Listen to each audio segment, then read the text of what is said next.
ఆంధ్రప్రదేశ్ రాజకీయాల్లో చాలా కీలకమైన పరిణామం. చంద్రబాబు నాయుడు అమిత్ షాతో భేటీ అయ్యారు. ఎన్డీఏను బలపరచండి అని చెప్పి వాళ్ళు అడిగారట.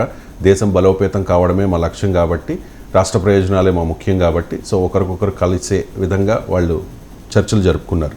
ఈ క్రమంలో ఆంధ్రప్రదేశ్లో జగన్కు వ్యతిరేక పవనాలు ఉన్నట్లు అమిత్ షా కామెంట్ చేశారు చంద్రబాబు నాయుడుతో అన్నది ఒక వార్త సార్. నిజంగా అమిత్ షా అటువంటి వ్యాఖ్యలు ఎందుకు చేసినట్టు? ఒకవైపు సత్సంబంధాలు కొనసాగుతున్నాయి కదా. అంటే ఇప్పుడు టీడీపీతో కలిస్తే సత్సంబంధాలని ఎట్లా అనగలం? అది పరోక్షంగా ఏ సత్సంబంధాలున్నా ప్రత్యక్షంగా టీడీపీతో కలిసామంటే జగన్ వ్యతిరేక శిబిరంలో ఉన్నట్లే కదా బీజేపీ.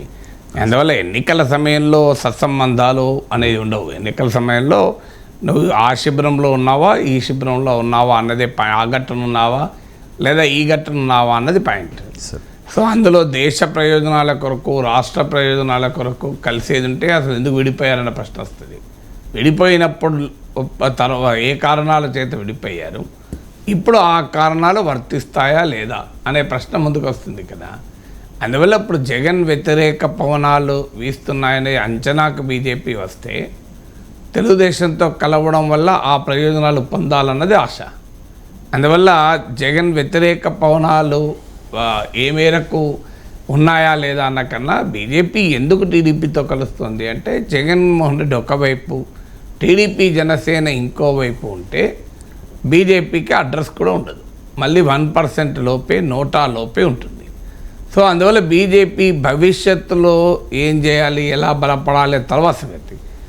వర్తమానంలో ఉనికిని కోల్పోయే పరిస్థితి వస్తుంది కనుక దాని నుంచి బయటపడాలి అనే లక్ష్యంతో కలుస్తున్నటువంటి చేస్తున్న పద్ధతి. గతంలో అమిత్ షా అన్నాడు, చంద్రబాబుకు బీజేపీ తలుపులు మూసే ఉంటాయి అని గట్టిగా మాట్లాడారు. నేను ఆ రోజు కూడా చెప్పిన, ఈ తలుపులు ఇట్లా మూయరు, అసలు తలుపులే ఉండవు మూసటానికి అని. సో అది ఈరోజు మరోసారి నిజమైంది కదా ఇది. సో చంద్రబాబు నాయుడు విడిపోయిన సమయంలో అమిత్ షా చేసిన వ్యాఖ్యలు తలుపులు మూసే ఉంటాయంటే స్పష్టంగా అన్నాను నేను.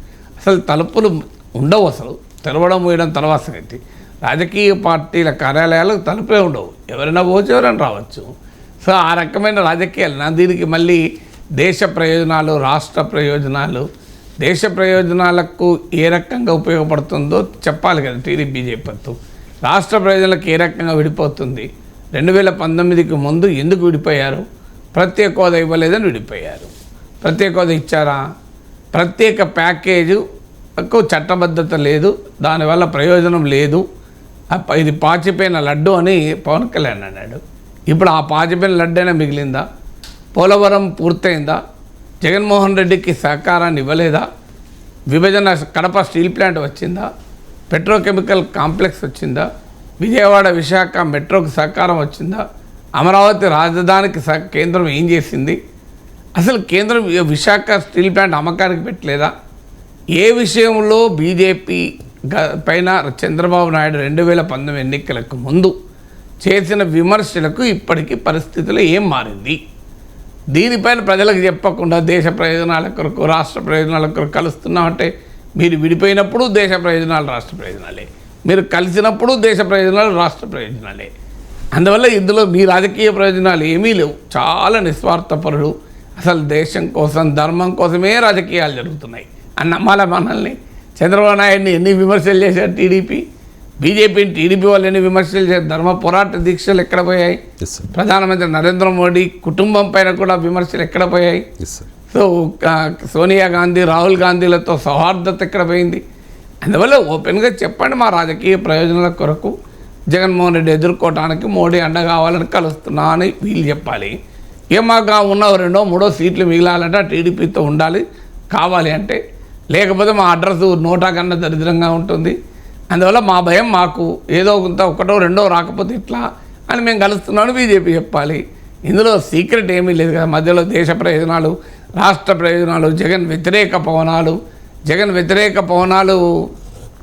వీస్తున్నాయా లేవా అనేది ప్రజలు నిర్ణయిస్తారు కదా. అల్టిమేట్గా అది ప్రజాక్షేత్రంలో తేలుతుంది. నిజంగానే జగన్ వ్యతిరేక పవనాలు ఉన్నాయా? ఉంటే ఆ వ్యతిరేక పవనాలు ఎంత మేరకు జగన్ను అధికారం నుంచి తీసేయగలదు?